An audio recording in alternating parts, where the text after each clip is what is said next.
Almost 3 miles below this formation of American flying fortresses, there lies Marienburg in East Prussia. Up to this moment, one of the most important cogs in Germany's war machine. The specific target on which this lead bombardier is lining up his bomb sight is the Focke-Wulf 190 plant.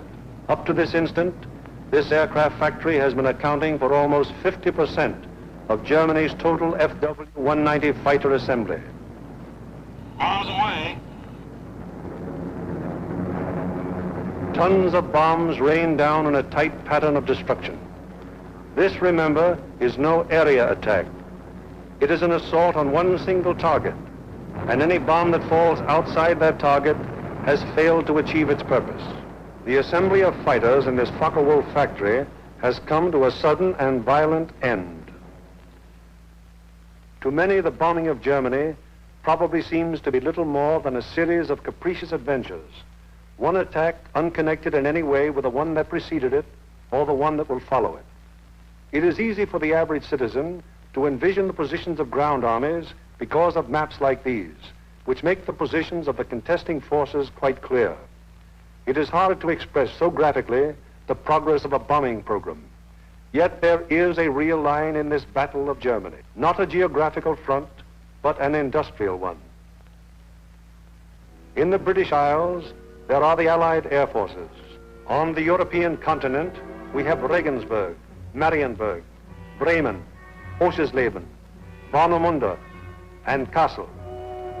These are the major German fighter assembly plants, and as such are actually the center of Germany's industrial defense line. However, these are only the places where the aircraft is assembled into the finished fighting machine. Component parts for German fighters are made at Anklam, the Weserflugzeugbau works at Bremen, the great Hedderheim propeller works near Frankfurt, the aircraft tire factory at Hanover, the CAM ball bearing plant at Paris, and the ball bearing factories at Schweinfurt. Obviously, an assembly plant can't operate if other plants aren't building the parts from which the enemy planes will be assembled. Holz produced 29% of all German synthetic rubber production and is in fact responsible for 18% of our entire supply of rubber, natural or synthetic. At Bochum, there's a great steel plant producing high-grade aviation steel. Herøya, up in Norway, is a great producer of aluminum and magnesium, metals which figure importantly in aircraft production. At Ham, there are great railroad marshalling yards, having a capacity of 10,000 freight cars a day. Much of the tonnage handled here is closely connected with the manufacture, assembly, maintenance, and repair of enemy aircraft. And so it is all over Germany and occupied Europe. Everywhere there are plants and installations that contribute directly or indirectly to the making of German aircraft. Industrial bastions which must first be ripped apart before the enemy's armies can be destroyed. The smashing blows by the Allied air forces at Holz, Herøya, Regensburg, Schweinfurt, Hanover, and Frankfurt have had the result of piercing the German industrial line to the extent of 37.5% of estimated single-engine fighter production in September of 1943. If this rate of drop continues, there can be only one result: the eventual disappearance of the Luftwaffe as a defensive force. But these attacks have had other far-reaching effects. For instance, in January of 1943, just when the 8th Bomber Command had started daylight attacks against Germany proper, 42% of the German fighter strength was concentrated in Western Europe, 33% of it in Russia, and 25% in the Mediterranean area. After 10 months of American bombers appearing by day over Germany, the figures line up more like this. On the Russian front, 19%. In the Mediterranean area, 12%. And in Western Europe, 69%. Germany thought it was urgent enough to withdraw fighters from 2 important theaters, all in a vain attempt to save their crumbling industry from the grim, destructive blows of the British-American bomber offensive. That is why the Battle of Germany is being fought. Now we come to the problem: how are the targets selected? And what enormous effort is necessary for the 10 or 15 minutes that our air task forces will be over any given target? The daylight bombing offensive against Germany is the responsibility of the 8th Air Force. Under the 8th Air Force are the 8th Bomber Command, the 8th Fighter Command, and the 8th Air Service Command, all of whom contribute to every bombing mission. But it is the Bomber Command which is charged with the actual destruction of the selected targets. The Bomber Command, with which this picture is primarily concerned, is divided into 3 divisions. Each division has a number of combat wings.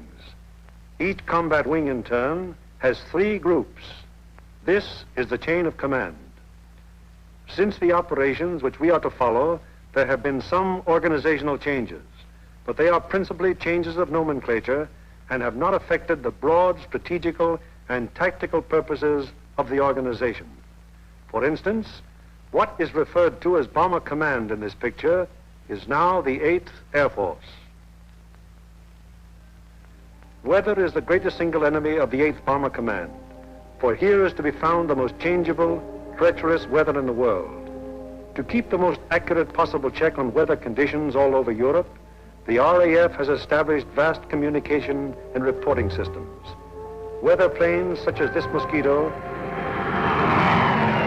and our own B-17s are continually in the air in an effort to know in advance what the weather will be over Europe and the United Kingdom.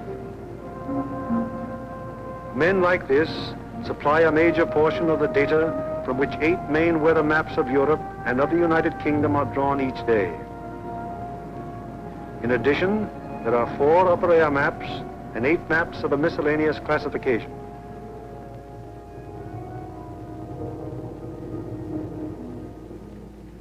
In this room, all weather information is collected, coordinated by the RAF, and sent out by teletype to every responsible command.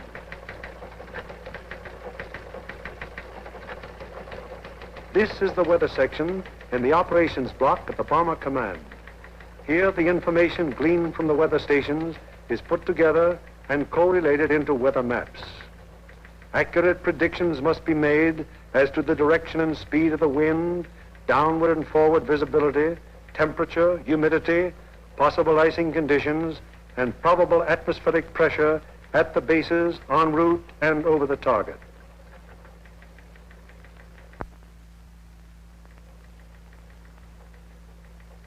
Upon the findings made in this room will depend whether or not there will be an American bombing of a German target tomorrow. This is the operations room of the Bomber Command. Here is where the wheels are put in motion for any American bombing attack. Right now, the officers you see are waiting for the commanding general's morning conference. They are the A3, or operations officer, the operational intelligence officer, a weather officer, and other members of the staff.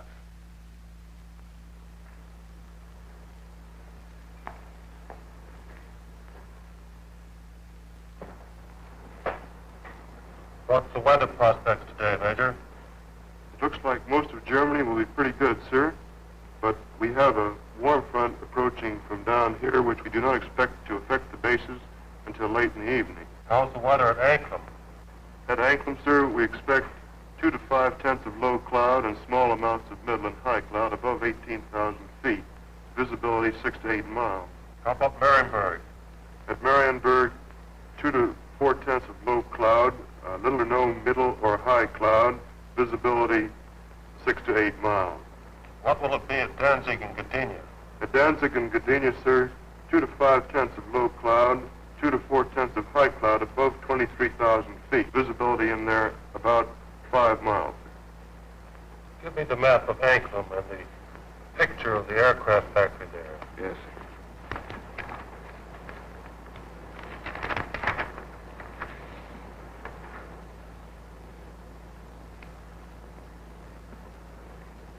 All right, Marienburg, the Focke-Wulf factory. Yes, sir.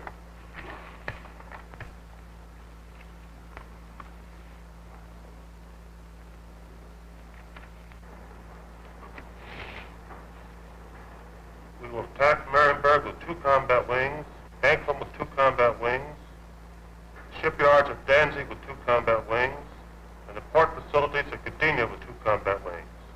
That will require a maximum effort.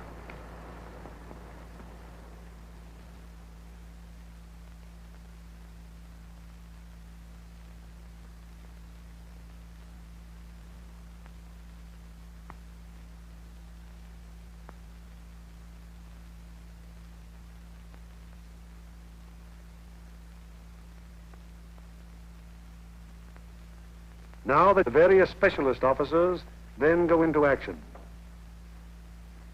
This is the operational intelligence section. Here are target files containing complete information as to the type, construction, and vulnerability of the targets. This data is gathered both from photo interpretation of aerial pictures and from confidential ground sources. On the basis of this information, the aiming point for the attack will be selected. The aiming point is a building or installation in the approximate center of the target. Here, operational research experts are minutely studying the architectural and construction details of the targets. It will be their duty to recommend, on the basis of studies previously made, the types of bombs and the proper fusing to accomplish the greatest possible destruction of the objective. These studies of the Arado factory at Anklam are immensely important, since the nose and tail fuses of a bomb can be adjusted to give varying degrees of delay between the time of initial impact and the explosion. For example, an improperly fused bomb would react something like this. Result, very superficial damage that may hardly even cause delay in production. On the other hand, here's what happens when a properly fused bomb strikes the same factory. Two bombs of exactly identical weight and explosive power have totally different effects because one was fused properly and the other was not. It is the responsibility of the operational research section to determine proper bomb fusing.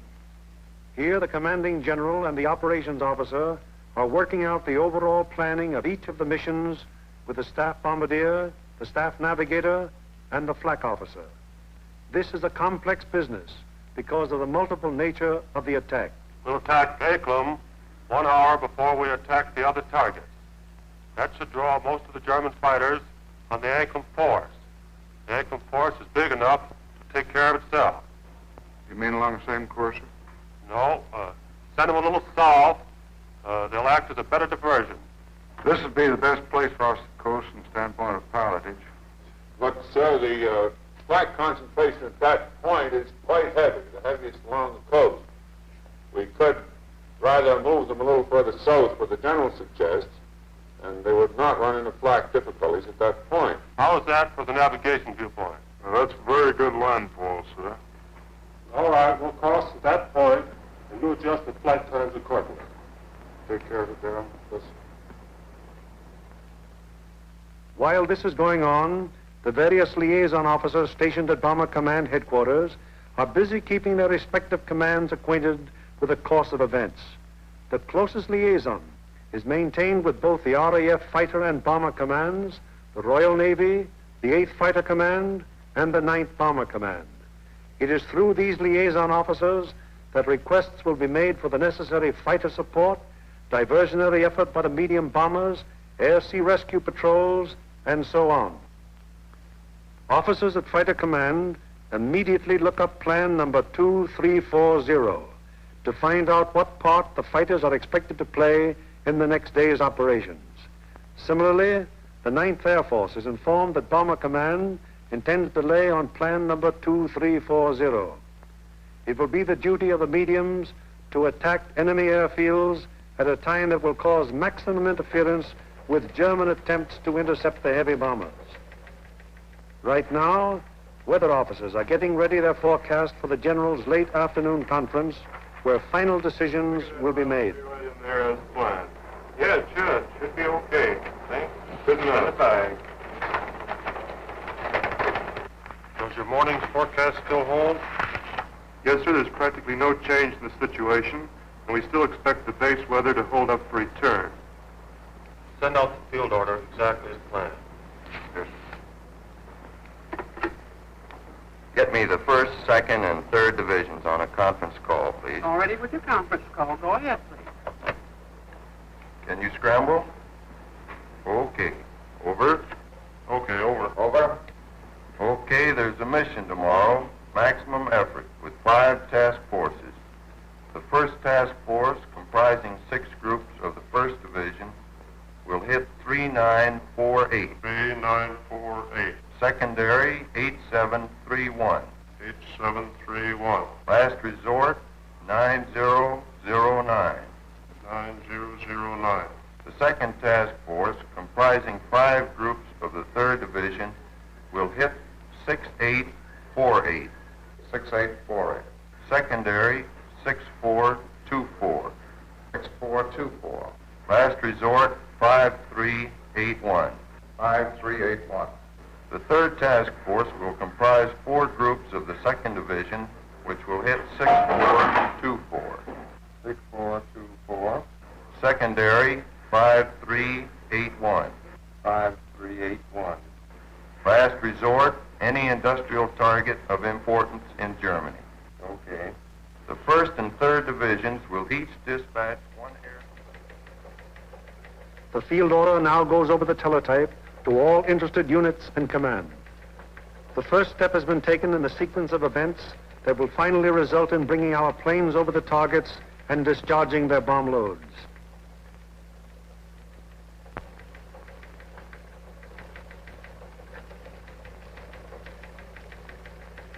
Command has conceived the mission and laid out general plans and routes. Division now plans in detail what command has ordered. The actual time of assembly of the various task forces is determined. The combat wings are assigned to their specific task forces, and the routes from assembly to rendezvous points and the target are charted. Many considerations go into the selection of the routes. Here is the commanding general of the 1st Division, which you will remember has 2 targets for tomorrow, Anklam and Gdynia. Control point here at 0 hour. Another control point here for the northern unit, 0 plus 40 minutes. The other From that timing, where will that put our northern force at the time that our southern force hits the IP? the northern force should be about the east coast of Denmark at that time, sir. It looks like we're going to catch all the fighters on the southern force, aren't we? Looks very much that way, sir. Well, I think we better bend that route around so it's headed toward Berlin. If we can pin those German fighters down in Berlin until we can get started home, they'll never catch us. At the 2nd Division, the target for tomorrow is Danzig. Danzig, eh? That's fine. How many ships will we have tomorrow? Well, sir, if you recall, General, on our last mission we had heavy battle damage, and now all those aircraft are repaired yet. Call up the wing commanders and have them put pressure on the groups to get their maintenance crews to work on these ships tonight and get every possible airplane on the line in the morning. The 3rd Division, which will have for its targets Marienburg and Gdynia. Looks pretty good, sir. We're going to be right over a lake there for a good checkpoint at the turn. We're going in against the sun. The sun will be at our back, sir. Defenses at the target. Major Frost, what about the flat defenses? Sir, the upper target, there are 24 guns. That approach is good. The lower target isn't defended by heavy guns. No heavy guns whatever at Marienburg. None, sir. The division's operations officer bases his precise plans on aircraft and crews available at the various groups. He then calls the combat wings to give them advance information before the field order actually arrives. Operator, give me combat wings at the conference, please. Okay. Bramble, over. Okay. Over. Over. For tomorrow, 1st Bomb Division will be called on for 2 task forces. First task force will be made up of 2 combat wings on targets 3948, 3948. 8731, 8731. last resort 9009. The lead group in this task force. Okay, ready to scramble? Over. Okay. Over.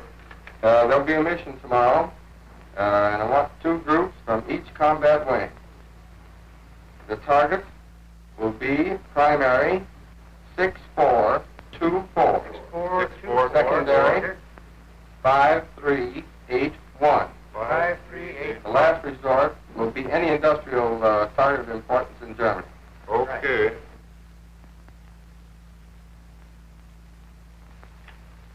There's an order coming through.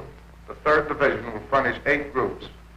1st and 2nd wings, comprising the 2nd Task Force, will hit 6848. 6848. Secondary 6424. 6424. Last resort 5381. 5381. Last resort. Bomb load 500-pound GPs fused, 1/10 nose, 1/100 tail. 1/10 nose, 1/100 tail. This is operations of the combat wing, a purely tactical unit having absolutely no administrative functions whatsoever. How do you intend to make it? Sir, we'll assemble over Molesworth. Problems of takeoff and assembly are the particular specialized function of this organization. It is the primary business of the combat wing to get the airplanes of its group into the air at the proper times and to get them assembled once in the air. Field order requires that we provide the 2nd Combat Wing and the 2nd Air Task Force. 89th Group will lead, 81st Group will be high, and the 63rd Group will be low. That means that Colonel Whitten will lead the combat wing on this mission? That'll be fine. The Bomber Command has asked for a maximum effort. That means every available plane is to be gotten into the air. Ramsey, this field order has called for 3,100 gallons for the H's due to the distance. Now, they've called for maximum bomb load. How about that for the weight? I think we'd better put 8 bombs in the H's and 12 in the D's. That keeps us around 65,000 pounds. How about the CG? CG is well forward, and I think it'll work out very well because we're down low for a long period of time. All right, we'll have 8 in the H's and maximum in the D's. Most of the groups are going further than an American bomber has gone before. Combat wings must work out precisely the maximum bomb load in relation to the required gas load. Decisions made in this and other matters are added to the division's field order and passed on to the groups, the ultimate tactical unit, to the men who get the planes in the air and fly the mission. On the basis of the alert telephoned down to the group by the combat wing, the various agencies necessary to get the planes airborne on their mission wheel into action. Intelligence, operations, weather, signals, group navigators and bombardiers have the grave responsibility of passing on and making clear to the combat crews the vital target and route information furnished by Bomber Command and Bomb Division. The proper information folders, maps, weather maps and charts, and photographs have to be selected by the various group officers and then the information therein passed on to the crews. In dispersal areas, ground crews are getting their planes in condition to fly the mission. The normal work of keeping an airplane fit for operation is enormous, even in peacetime. When you add to this already great job the element of battle damage, the problem becomes gigantic. Engines, wings, propellers, controls, wiring, fuel system, oxygen system, the 1,001 elements that go to make up the complex mechanics of a heavy bombardment plane all must be kept in perfect shape. The failure of any one of them on a mission can easily mean the loss of the plane and its personnel, or at best, such a failure will cause the plane to abort. That is, return to its base without having reached the target. It was originally estimated that about 37.5% of planes on hand would be effective at one time. However, the maintenance and repair has been so magnificently performed that sometimes up to 50% of planes on hand have been effective.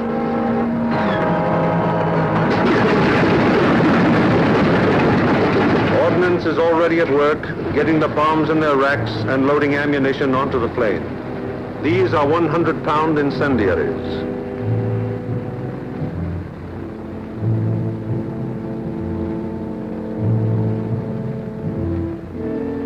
These are 500-pound general-purpose bombs. And these are 1,000-pound GPs.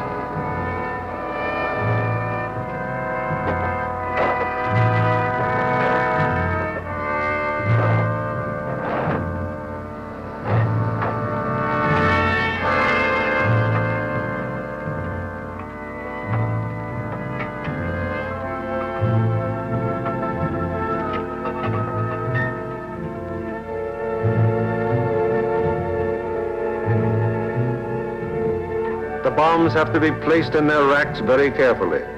One bomb sticking in its rack through careless placement might make a whole mission useless so far as that individual plane goes.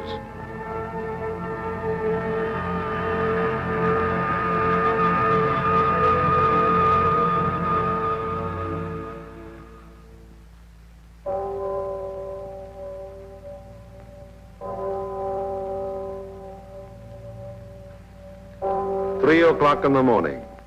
All over England at this exact moment, American air crews are being roused from their sleep.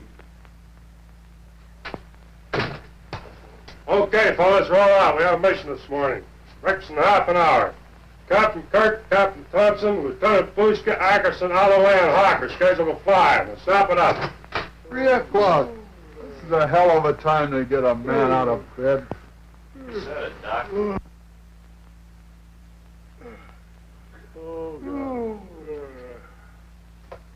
Come on, you drift out of bed. Breakfast in half an hour. Come on, Nick. Rise and shine. All right, you dodos, let's go. This is it. Okay, fellas, let's go. Come on, Swifty, get it out. Let's go. Go, you guys. Hit the deck.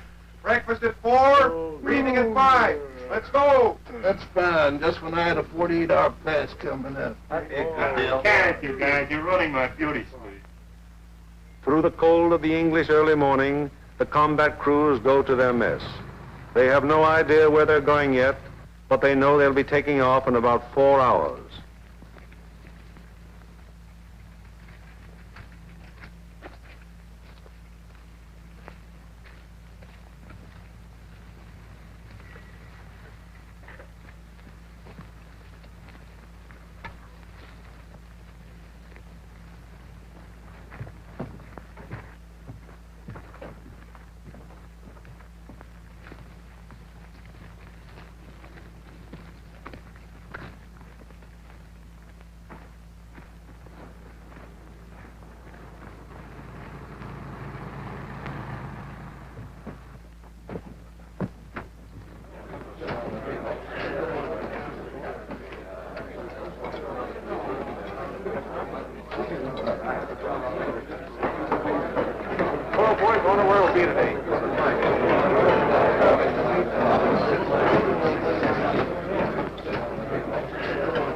How do you figure those Jerrys will be today? What do you think, Doc? They'll be shooting at us. Sometimes I don't think those Jerrys got proper respect for us. Well, what do you expect, Buster, the way you shoot? Gee, look who's talking. You could hit a cow on the flank with a bow feather. Yeah, how about those 2 Jerrys I slapped down over Swanton? I'll tell you what happened there. They heard that I was on a tail guns and they painted from fright, that's all. And so it goes. The 4,000 men who will go on this mission all know it will be a rugged deal. For some of them, it's their first mission. Others are veterans of many. Happy to get through. Now, at all the groups in the bomber command, the air crews are assembling in the briefing rooms to learn the target for today. Okay, boys, let's go.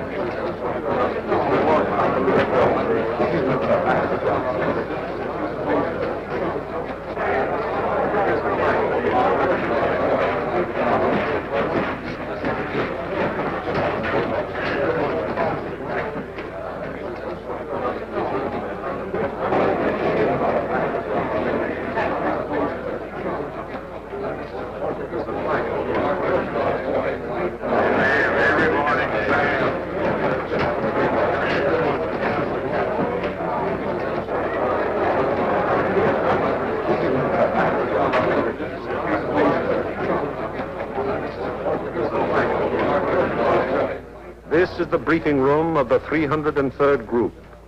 Here in a few minutes, the nature, locale, and route of today's mission will be made known to the men who fly it.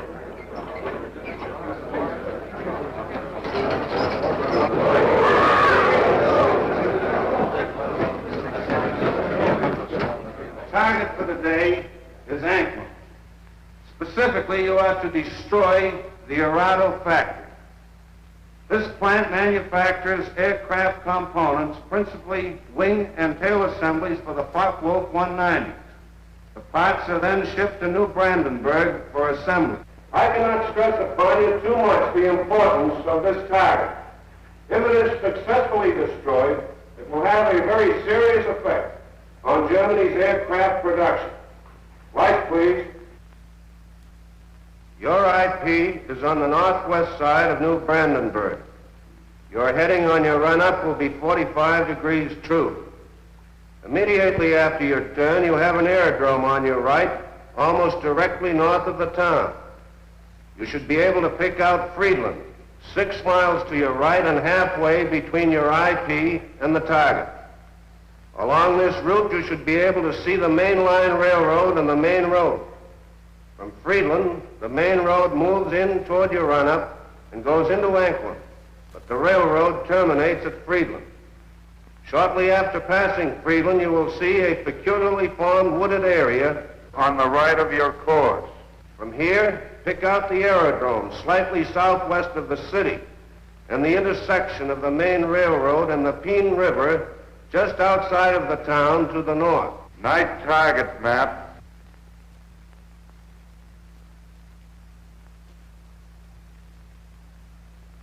Your target is across the railroad beyond the town in the area formed by the bend of the river.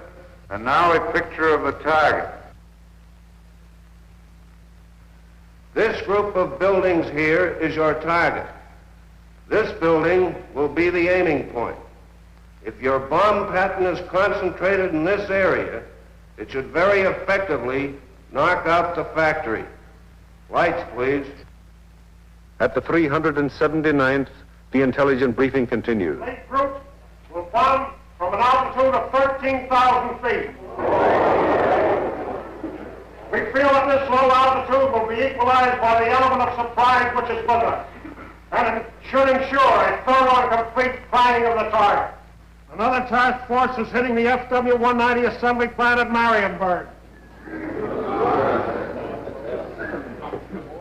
If the 2 missions are successful, 65% of Jerry's remaining FW-190 production and assembly facilities will be destroyed. At the 384th, other forces are attacking submarine yards, aircraft assembly plants, and units of the German fleet at Danzig and Gdynia. If these attacks succeed, they will destroy 13.5% of Germany's remaining U-boat construction and will destroy or immobilize a large section of the German Navy. The overall result of all 4 attacks will be to show the Hun that his efforts to protect his key industries by moving them to the east will be unsuccessful. It will show him that we will seek out his industry and destroy it wherever he places it. At the 351st, the intelligence briefing is completed. Your secondary target this morning is the air park at Tutov.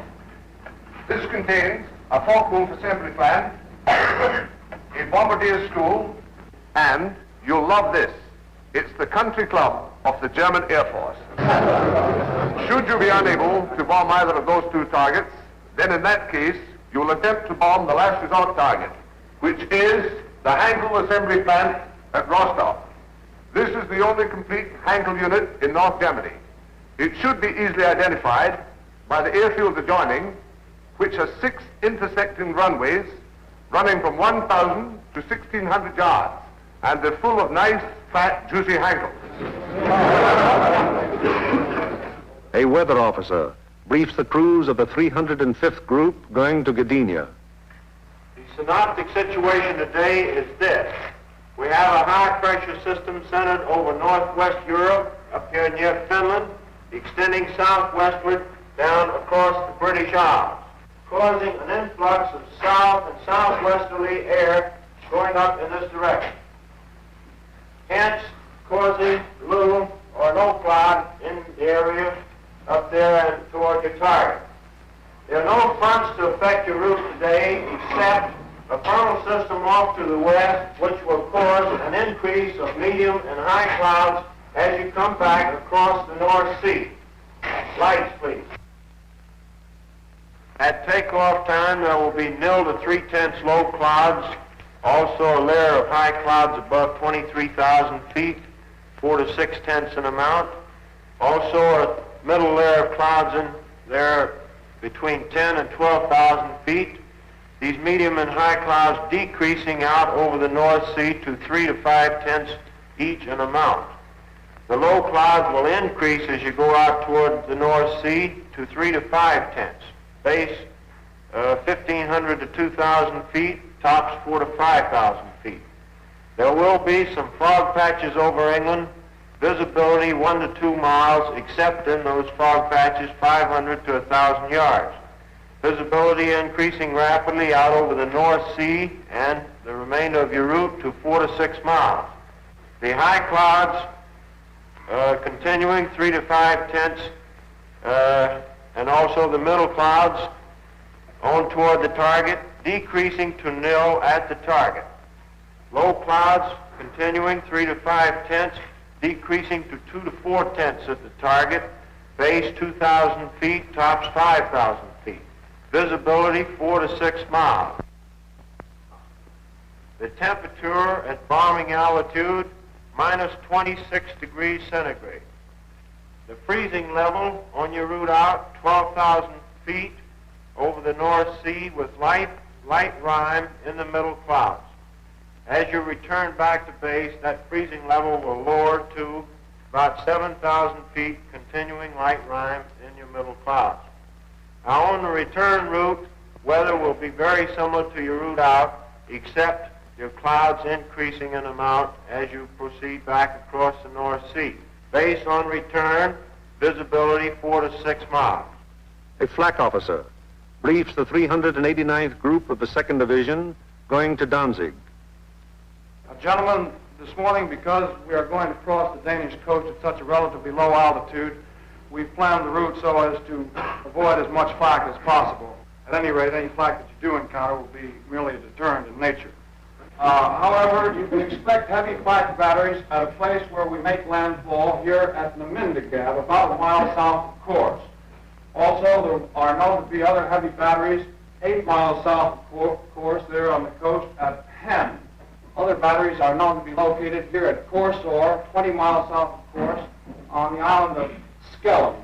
From then on to the target, you will have very little flak. Now, while you're crossing the coast and when you're over aerodromes and cities in Denmark, you are advised to take evasive action.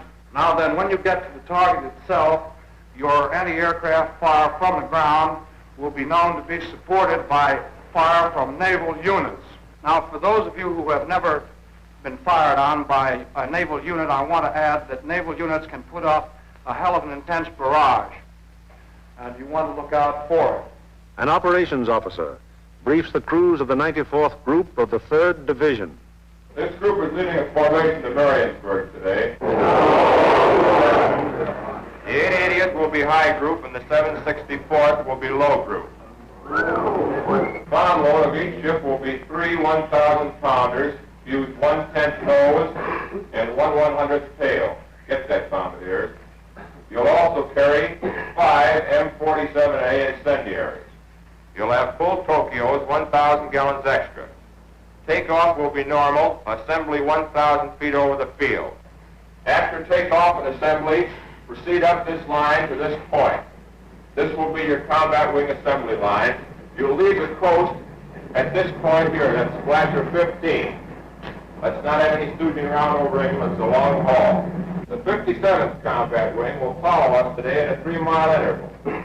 Now to the 95th Group.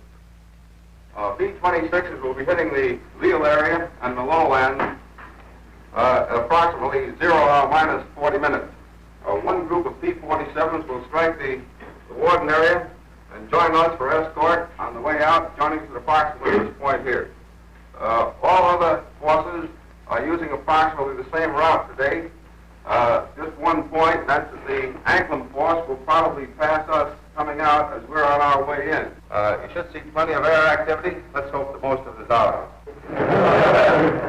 The climb will commence at the English coast, climbing at 150 miles an hour, 100 feet per minute.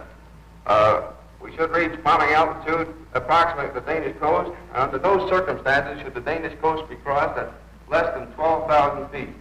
We will drain Tokyos as soon as possible. We should have plenty of gas. We figure approximately 400 gallons overload. At the 100th, the operations briefing is completed. Fly loose formation today, with troops echelon to the right, till a point 75 miles from the enemy coast, where a normal combat wing formation will be assumed. For visibility, everybody use Aldous lamp. The Royal Navy will be out patrolling the sea routes, so any crews that have to ditch probably be rescued very quickly. The Commanding General of Bomber Command asked us to put out a special effort today So let's give it then. The commanding officer of the group invariably has a few words to say. Men, the going's going to be rough. You're going to have to bow your necks in there and stay in there and pitch every minute. Now, gentlemen, this is the type of target you don't want to have to go back after the second time. If you fly a good, tight formation, get a good, dense pattern on that target, we won't have to. This Anklin crowd down here may pull most of the fighters off of us. However, that's just a guess. So particularly for you gunners, you've got to be on the ball from the Danish coast onto the target. Flak will be heavy, probably accurate, but you've been through worse before. Remember that your biggest enemy is still the single-engine fighter plane. Now, you bombardiers, take your time in going in on your releases. And don't allow the flak to worry you. It's merely to break up your formation. Now, if you get in any trouble up in this area, remember you can always board sweep. Get down. It's neutral country. And it's close over there. Could be rough. Don't think it'll be too bad. And whether it's easy or rough, I'll be sitting out in front, taking the whole works in.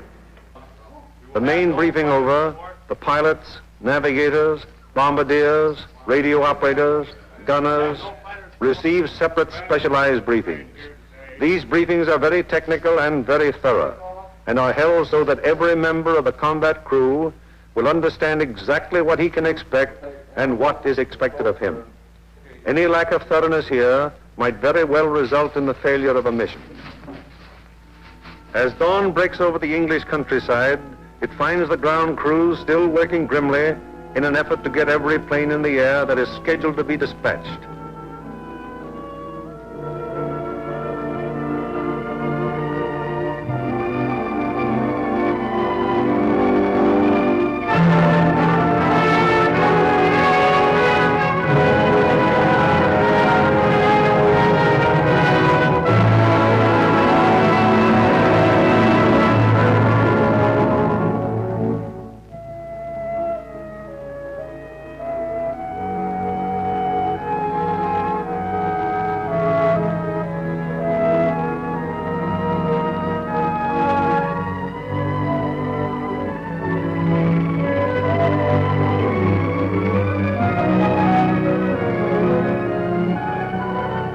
These men take as fierce a pride in their planes as do the air crews. To each of them it is a personal tragedy, reflecting in some way on their capabilities when their airplane is forced to turn back without having completed its mission, or when they have been unable to get an expected plane ready in time for a mission. It's getting on to the time when the combat crews go to their planes. Here they are in the crew room, putting on their flying clothes.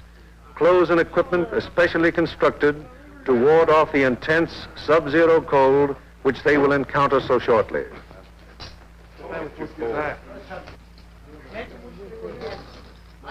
All air crew members receive escape kits containing equipment that will help them get back to safety if they are forced down in Germany or in occupied territory.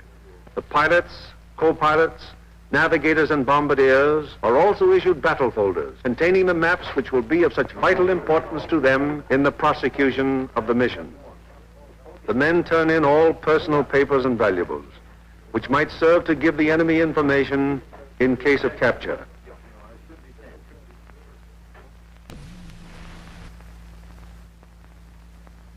Some of the crew members turn to their chaplain, whose ministrations are always available to the men of the bomber bases. Most of all, is the effort of being with God, for all who are concerned with all my love. I firmly resolve with the hope of thy gracious sister, confess my sins, weakness, and amend my life. Amen. Misericórdia vestiola potente Deus, et misericórdia versus peduca post acquita eterno. Amen. Indulgentiam absolutionem, mission peccatum respondum.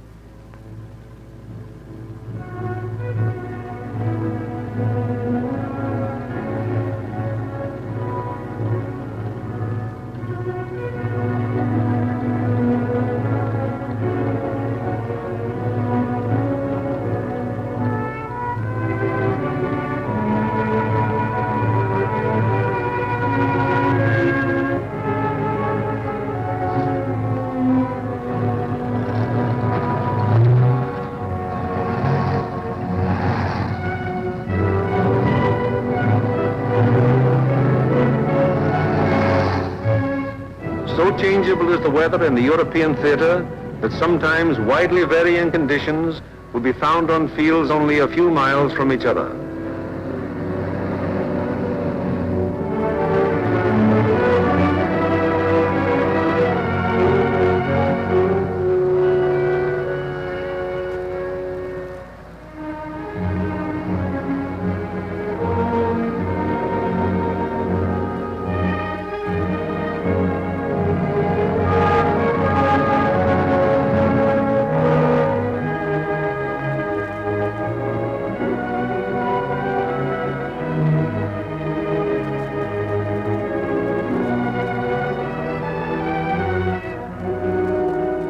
And now the last briefing of all, the final intimate conference around each airplane as the pilots recheck the details of the mission with their crews. Crew members have ceased to exist as individuals. They are now 10-man teams, and on the excellence of their teamwork will depend the success of the operation.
Perimeters of 20-odd fields of the 8th Air Force, more than 400 forts and liberators, with their 4,000 crew members, taxi for the takeoff.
plane of each squadron, upon becoming airborne, proceeds for about 90 seconds.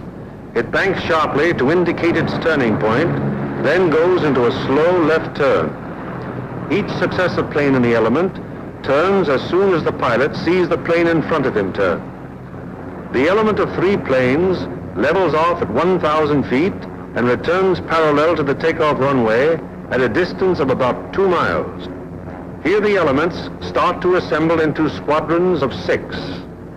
Continuing to circle the field, the squadrons then go to 2,000 feet, where the group assembly takes place. This accomplished, the group now moves on to the combat wing assembly point. Here is how the group stacks up from the side. The group has a depth of 850 feet. This is how the group looks from above.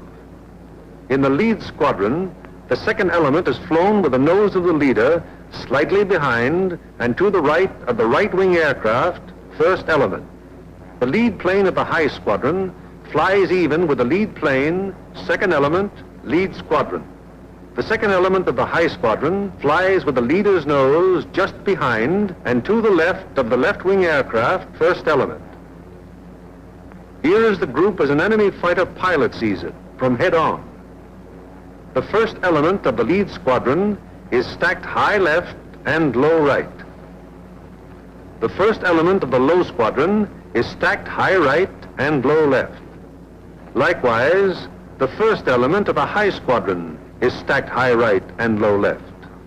All second elements are flown low. The second element of the lead squadron is stacked high left and low right. The second elements of the high and low squadrons are stacked high right and low left. Experience has shown that this arrangement of the group brings to bear on attacking fighters the greatest possible amount of firepower by utilizing to fullest advantage the field of fire of each gun in the formation. Again, it is proved to be the most maneuverable formation from which to execute the primary and all-important purpose of the mission, the dropping of the bomb loads on a precise target. Obviously, it would be desirable to stack as many bombing planes as possible in one defensive formation. However, it has been found that the largest practical defensive formation is the combat wing of 3 groups. Any formation of aircraft larger than this becomes unwieldy. This force has a depth of 3,000 feet. The nose of the lead aircraft of the low group is aligned with the tail and slightly to the left of the rearmost aircraft of the lead element, lead squadron, lead group. The nose of the lead aircraft of the high group is aligned with the tail of the rearmost aircraft of the lead element, lead squadron, lead group. The combat wing having been assembled, they now move on to make rendezvous with the rest of the task force. In this case, another combat wing.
plane from the force which is to attack Anklam is now approaching the Danish coast, and the formation is subject to enemy attack at any moment.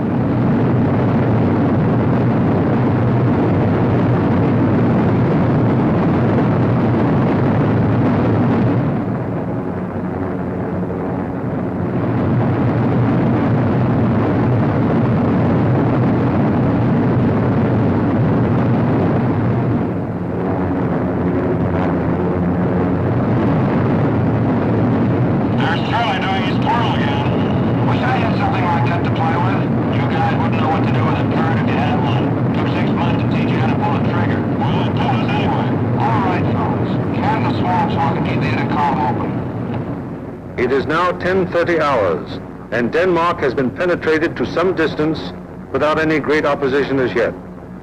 So far, there has been only some light and inaccurate flak at the coastline. Some flank guns have opened up on us.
From 10:30 on, the Anklam formation has to contend with constant German fighter attack from all levels and all clock positions. During this time, the gunners aboard the fortresses knock down fighter after fighter. However, the gunnery of the forts, no matter how sensational it may be, is only to ensure the successful performance of the mission. It is not the job or purpose of forts or liberators to seek out action with enemy fighters. They merely defend themselves against enemy fighter attack so that they can destroy their target and bring their crews back safely to their home bases.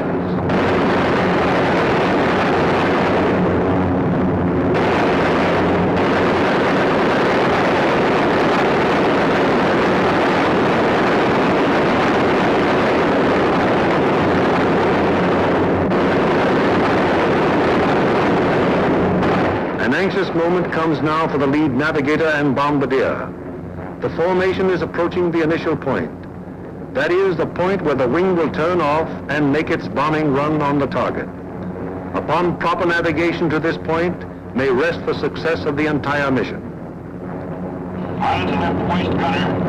We're over the IP. Release fires. Waist gunner to pilot. Roger. Once the combat wing has reached the IP, it breaks up into 3 component groups, for the wing formation is too unwieldy for a unit bombing operation. As the IP is reached and the lead airplane of the lead group is about to make the turn, it fires 2 red flares, spaced 5 seconds apart. Then the group makes its turn onto the run-up. The low group goes on straight ahead for 20 seconds, then makes its turn. The high group proceeds for 20 seconds beyond the low group's turn, then it turns on to the run-up. The most critical defensive period in the mission has begun. The wing, to accomplish most efficiently its primary purpose, the bombing of the target, has sacrificed its mutual defensive firepower, and the groups are thrown on their own. Now the crucial moment is almost here, the moment around which the entire mission revolves.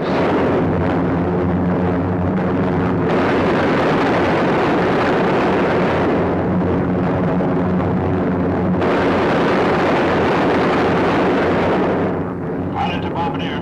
Your ship. Bombardier to pilot. Roger.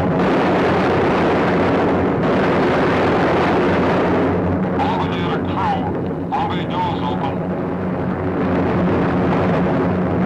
Pilot to radio operator. Camera on.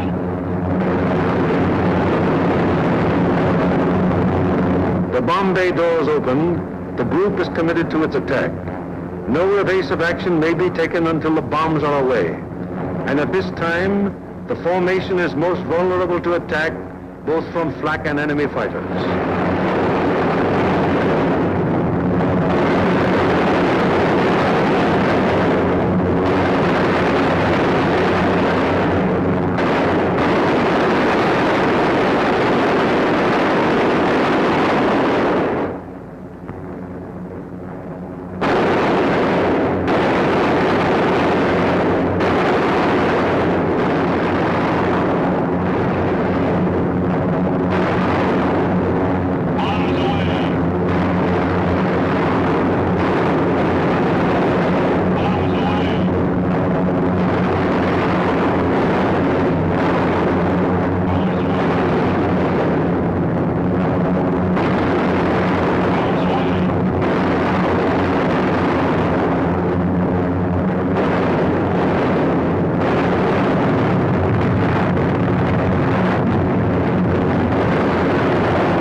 Marienburg, an hour later, the second task force comes over the target.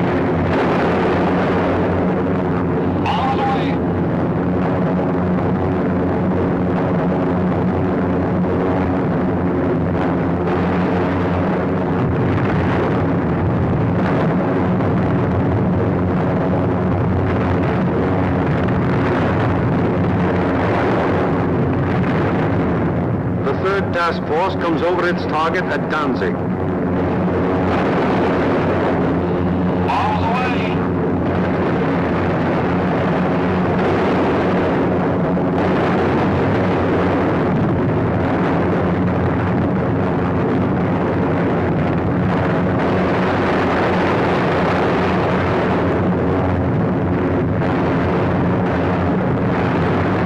The 4th and 5th task forces arrive over the harbor area of Gdynia. Bombs away!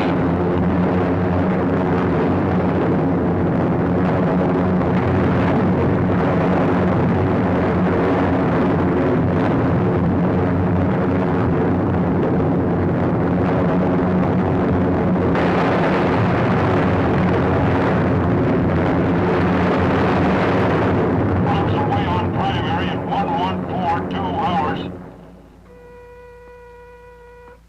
Yes.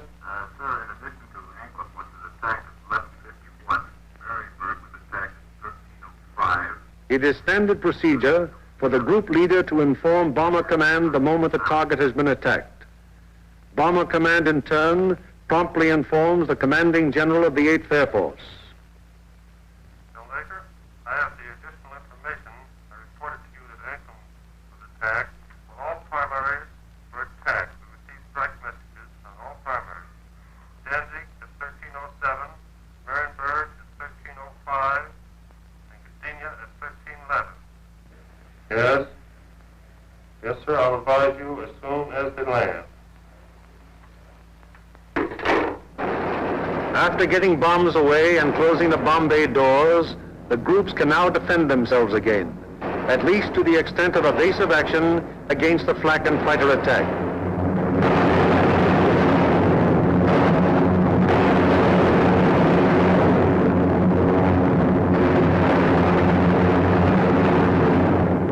The lead group flies a straight course for 15 seconds before turning off to the rally point.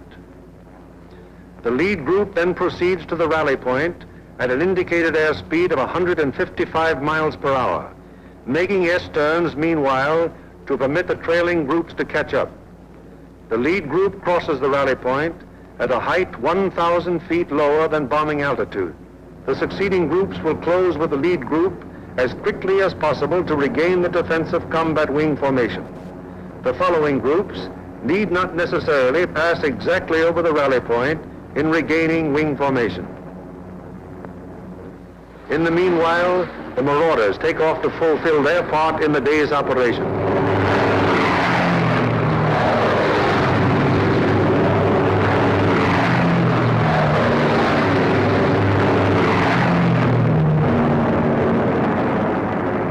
They bomb the aerodrome at Woensdrecht, one of the most important of the enemy's fighter bases. This blow by the medium bombers is timed so as to provide the maximum interference with the enemy's capacity to intercept our withdrawing heavy bombers. Last off are the fighters. Their great speed will enable them to reach the Leeuwarden district in a short time, sweep the area clear of enemy fighters, then give the heavy bombers withdrawal support from the enemy coast home. At the fields, it's getting on towards the most nervous of all times, the estimated time of return. Everyone who stays behind sweats out this period at the end of each mission. Here at the control tower, at the dispersal areas, at the Red Cross, at the Officers Club, everywhere on the field, the one thing paramount in everyone's mind is that the group is due back.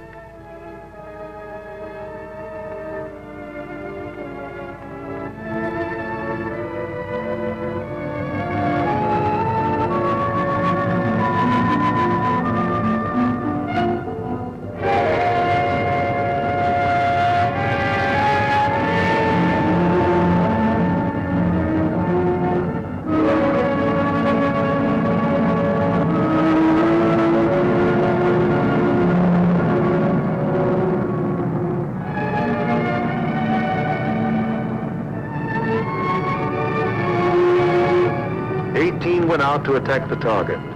How many have returned? 1, 2, 3, 4, 5, 15, 6, 17, 18. 18 dispatched, 18 returned. 23 dispatched,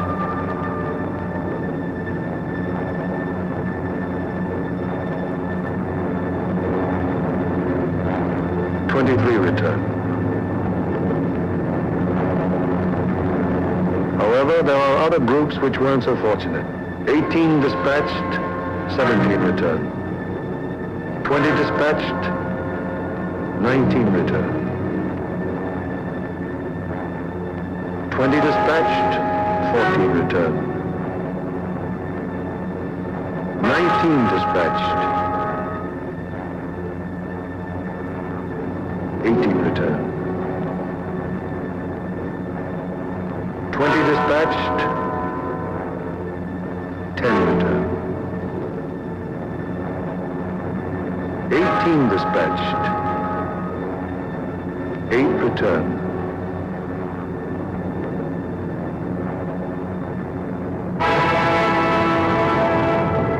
Flares dropped from aircraft signal the presence of wounded aboard. These airplanes are given priority in landing.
The airmen are home, but their job isn't over yet.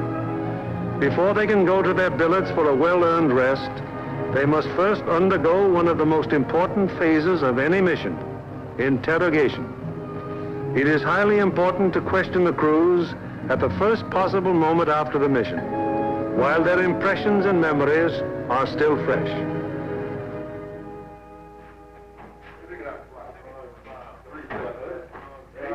Crews who have anything of immediate importance to report go at once to the hot newsroom.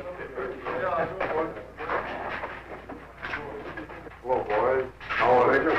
Well, kind of long, not too rough. Best bombing job we've ever done. Good, good. Somebody in trouble? Yeah, we saw one B-17 go down just before we made landfall. Where was that? Well, that was at 5240 north. 5240, yes. 1 degree, 50 minutes east. 0150 east. Yes, and what time was it? That was at 1524. And was that a G-fix? That was a G-fix, yes. And we had the radio operator get on the MFDF section. He sent in the coordinates of the fix. Good. And I had my radio operator turn on his IFF to emergency when we saw it go down. Okay. And what happened? Well, the ship went down, apparently under control, and saw it hit the water. Yes, I was looking through the glasses, and I saw 2 dinghies come out, and 10 men, apparently all okay. Good. And what altitude were you? We were at 5,000 feet at the time. Okay, anything else? No, settle up for a cup of coffee. It's waiting for you, boy. Okay. Thank you.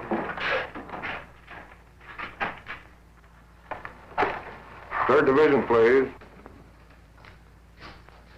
They are, Smitty. I got a B-17 crew down the dinghy. Thanks, Bill.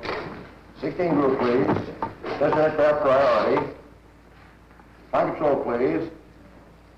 16, bomb division here. We have a B-17 reported fixed at 52 degrees, 30 minutes north, 1 degree, 30 minutes east. That's right. He was seen to ditch, yes. He was seen to ditch at 15:24 hours by the reporting aircraft. 2 dinghies were seen to break out, and 10 men got into them. The reporting aircraft is at 5,000 feet. Yes, that position's at MF fixed. Okay, 16. Thank you.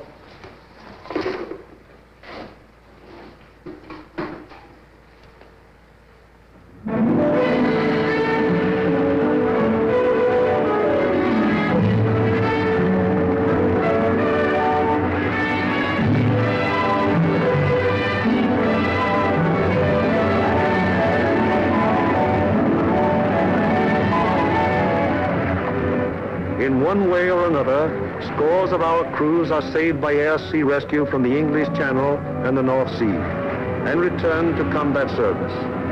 Aside from human values, a trained fortress crew is even more valuable than the plane they man. And the work of the air-sea rescue unit has been of enormous value to the 8th Air Force. The hungry crews are fed enough to hold them until they can be interrogated and get to their regular chow. These men are from the groups that went to Anklin. What time did you go over the target? At 11:43 hours. We went in at 12,000 feet. Did you get your bombs on the target? Yeah. What about enemy fighter opposition? Well, that's something we considered hard to discuss. Really? Well, let's get some of the details. Where did it begin, Paul? Well, they first jumped us at 10:30 there just off the Danish coast. And how long did the attack continue?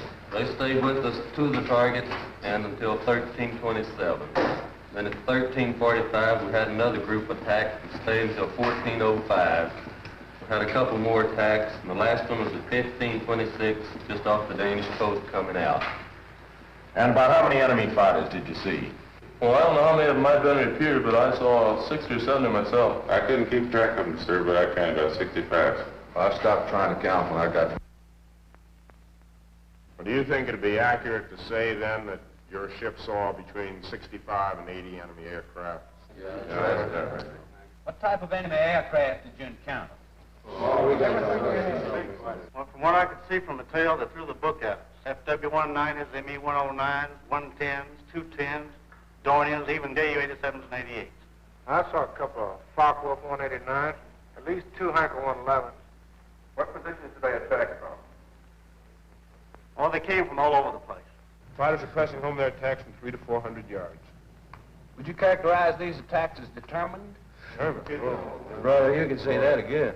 No, I think those guys are really trying to shoot us down. I wouldn't be surprised. How would you describe the enemy fighter tactics? Well, I describe them as murderers.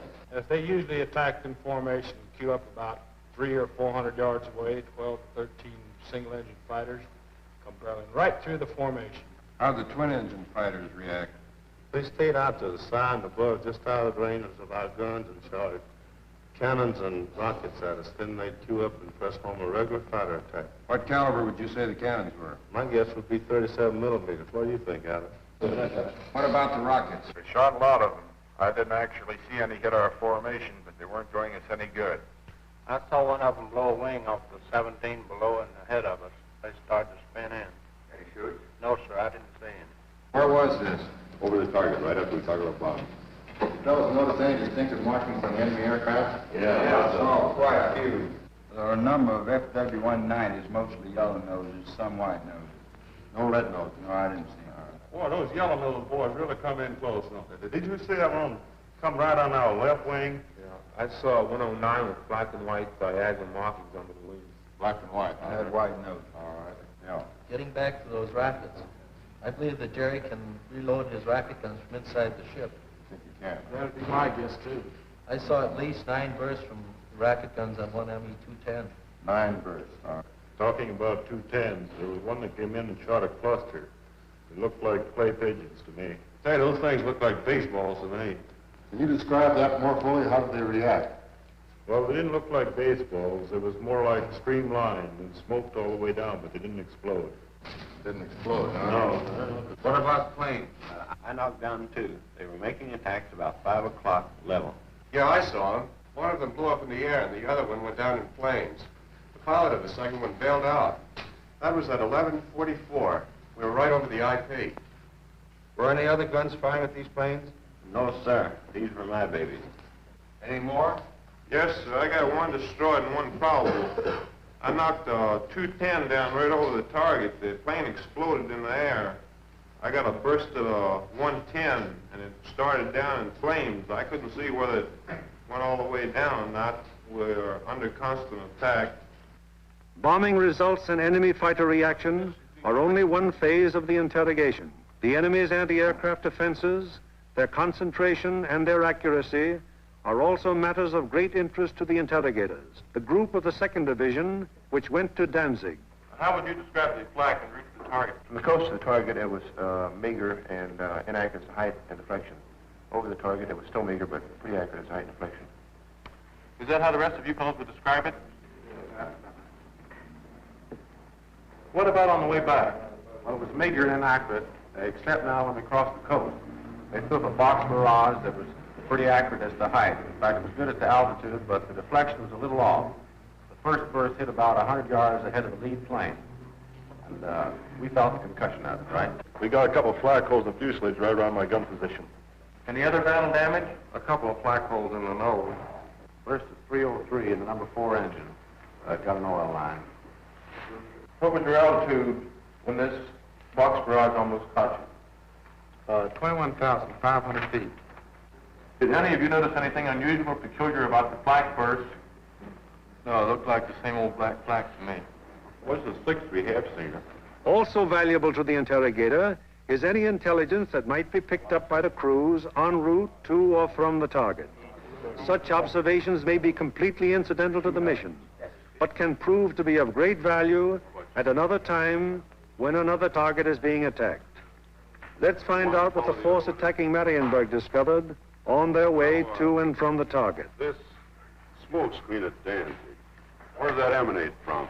Well, it looked like to me it was coming from off of floats and boats here with mud spots on them, anchored just a little ways off the coast. Yeah, Ernie, they were shooting it up from the ground, too, and it get up so high and That is burst mushroom. and mushroom out. Would you say it was effective? Well, we didn't pass right over the city itself, so we couldn't say definitely, but it looked like to me it'd be pretty doggone effective. It's all right. You see anything else? Yeah, there's a new airport about 2 miles below Danzig, there, south of Danzig. What it look like? Pretty large airport with grass runways and a lot of construction at the south end. I seen another one there at Puck. It seemed like it's building runways and so buildings, new buildings like this, quite not to be hangars. Okay. Now, how about military installations? Did you see any of those? Well, south of Stadtdorf in East Prussia, we saw some installations that might have been fortifications. They were large rectangular buildings with red tops. Yeah, there were 2 rows of 4. 4 buildings each? Yes. Good deal. Now, you see anything else? As soon as interrogation of the men is finished, the interrogation forms are checked and general statistics on the group's part in the attack are compiled. All right, let's get going on this report. Okay. B, number of aircraft dispatched. 20. C, number of aircraft attacking the primary target. 20. Hello, I want the A2 duty desk. Hello, this is Norgan 492. Got a flash teletype report for you. You ready? The organizational flow which we have observed throughout this picture has now begun to operate in reverse.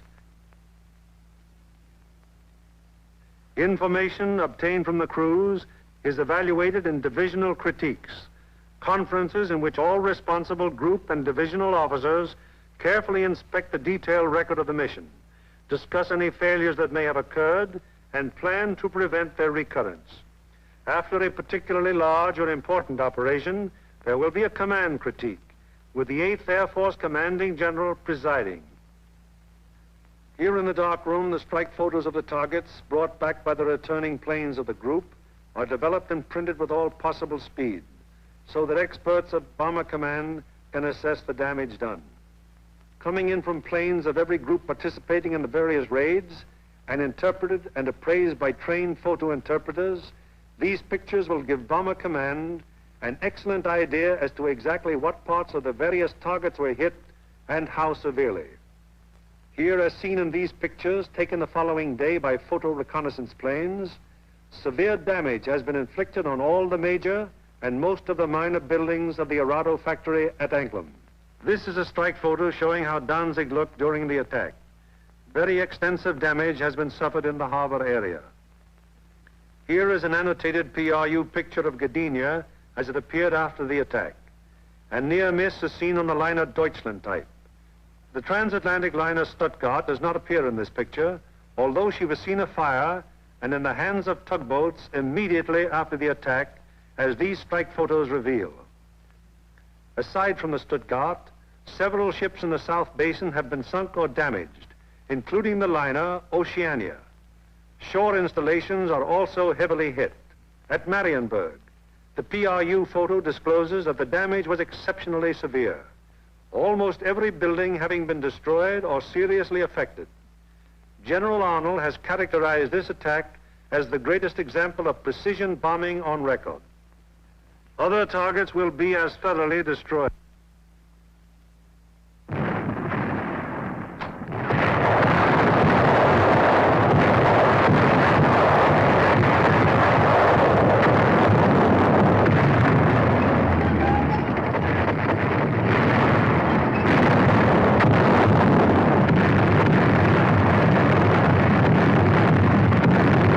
Today, while the invasion armies are pressing the Battle of Europe, the Battle of Germany continues.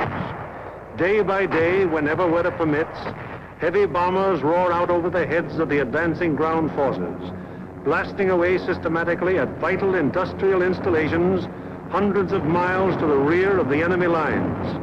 Now, in contrast to earlier days of strategic bombing, when forts and liberators fought their way alone, fleets of long-range fighters, Mustangs, Thunderbolts, Lightnings, convoy the big bombers all the way to their targets, targets which may be anywhere in German-occupied Europe.